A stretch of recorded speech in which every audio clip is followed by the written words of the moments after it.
열린교회 성도 여러분 안녕하세요. 7월 6일 매일 성경 묵상 함께 하겠습니다. 오늘 나눌 말씀은 히브리서 4장 14절에서 5장 10절까지의 말씀입니다. 함께 읽겠습니다. 그러나 우리에게는 하늘에 올라가신 위대한 대제사장이신 하나님의 아들 예수가 계십니다. 그러므로 우리의 신앙 고백을 굳게 지킵시다. 우리의 대제사장은 우리의 연약함을 동정하지 못하시는 분이 아닙니다. 그는 모든 점에서 우리와 마찬가지로 시험을 받으셨지만 죄는 없으십니다. 그러므로 우리는 담대하게 은혜의 보좌로 나아갑시다. 그리하여 우리가 자비를 받고 은혜를 입어서 제때에 주시는 도움을 받도록 합시다. 각 대제사장은 사람들 가운데서 뽑혀서 하나님과 관계되는 일에 임명받습니다.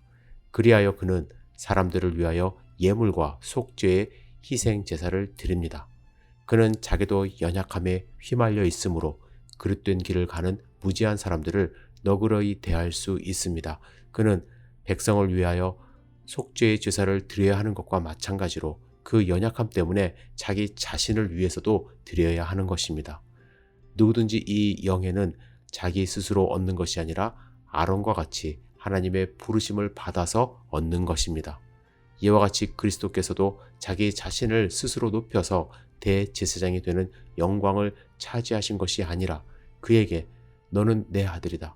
오늘 내가 너를 낳았다 하고 말씀하신 분이 그렇게 하신 것입니다. 또 다른 곳에서 너는 멜기세덱의 계통을 따라 임명받은 영원한 제사장이다 하고 말씀하셨습니다. 예수께서 육신으로 세상에 계실 때에 자기를 죽음에서 구원하실 수 있는 분께 큰 부르짖음과 많은 눈물로써 기도와 탄원을 올리셨습니다. 하나님께서는 예수의 경외심을 보시어서 그 간구를 들어주셨습니다. 그는 아드님이시지만 고난을 당함으로써 순종을 배우셨습니다. 그리고 완전하게 되신 뒤에 자기에게 순종하는 모든 사람에게 영원한 구원의 근원이 되시고 하나님에게서 멜기세덱의 계통을 따라 대제사장으로 임명을 받으셨습니다. 아멘. 오늘 본문은 예수님이 어떤 분인지 세 가지로 요약해서 소개하고 있습니다. 첫 번째, 예수님은 위대한 대제사장입니다. 초대교회 당시 유대인들 중에서는 기독교에는 아론과 같은 그런 제사장직을 맡은 사람이 없다고 비판하는 사람들이 있었다고 합니다. 그러나 예수님은 아론보다 뛰어난 제사장이십니다. 아론은 매해 같은 제사를 드려야 했지만 예수님은 영단번의 제사로 모든 제사를 완성하셨습니다. 두 번째로 예수님은 승천하셨습니다. 이것은 그분이 하나님과 함께 거하시게 되었다는 것을 의미합니다. 아론 제사장은 땅에 있는 성소에서 섬겼습니다. 그러나 예수님은 시간과 공간의 한계를 넘어서 하나님의 임재가 있는 곳으로 들어가셨습니다. 세 번째, 예수님은 하나님의 아들이라 불리셨습니다.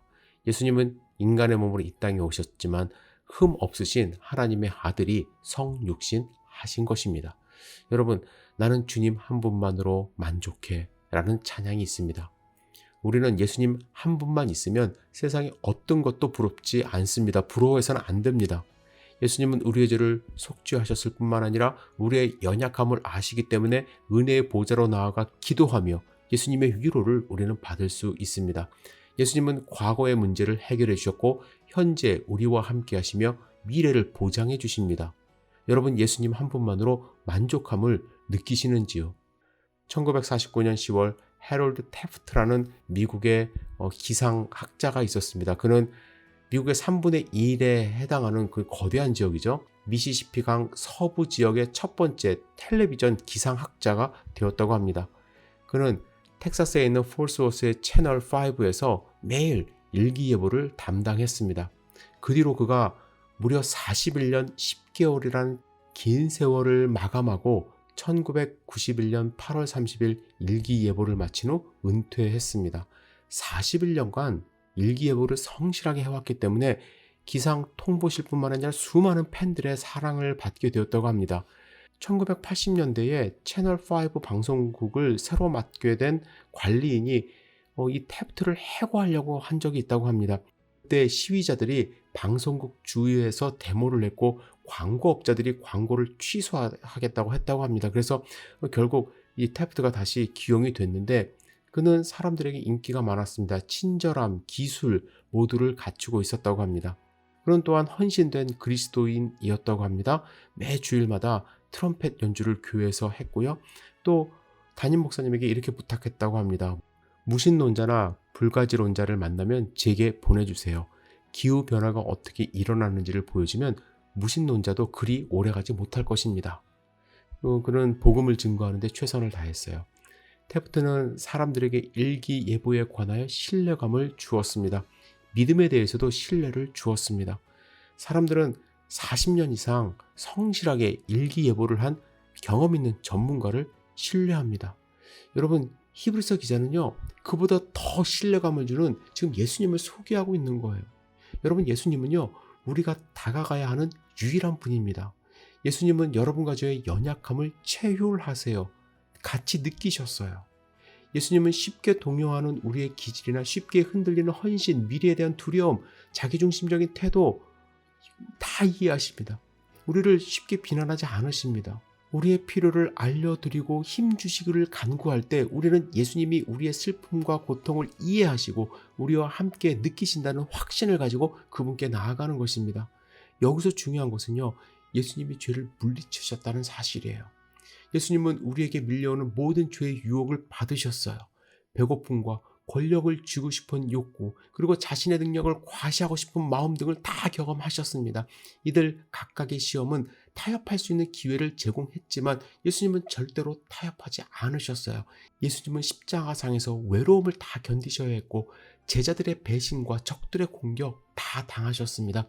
그러나 예수님은 하나님의 뜻만 따르기로 정하셨고 아버지의 계획을 따르려는 순종의 자세를 그 무엇과 타협하지 않으시고 우리의 대제사장이 되셨습니다. 예수님은 우리가 다가갈 수 있는 분입니다. 그분은 죄의 유혹을 받으셨고 극복하셨습니다. 우리에게 이런 구세주가 있기 때문에 우리는 도움과 격려, 은혜와 긍휼을 얻기 위해 그분께 나아갈 수가 있습니다. 4장 16절은 우리에게 이렇게 권면합니다. 그러므로 우리는 담대하게 은혜의 보좌로 나아갑시다. 그리하여 우리가 자비를 받고 은혜를 입어서 제때에 주시는 도움을 받도록 합시다. 예수님은 우리를 도와주십니다. 예수님께 간절하게 기도하는 우리 성도님 되기를 주님의 이름으로 축복합니다. 오늘 하나님의 은혜 가운데 거하시기를 다시 한번 주님의 이름으로 축복합니다. 기도하겠습니다. 전능하신 주님, 우리에게 힘과 능력을 주시는 전능하신 하나님 되시는 예수 그리스도를 찬양합니다. 또한 우리를 위해 이 땅 가운데 오셨고 스스로 제물이 되셔서 대제사장 되신 예수님의 그 크신 은혜를 오늘 감사하며 승리하는 삶 살 수 있도록 인도하여 주시옵소서. 예수님의 이름으로 기도드렸사옵나이다. 아멘.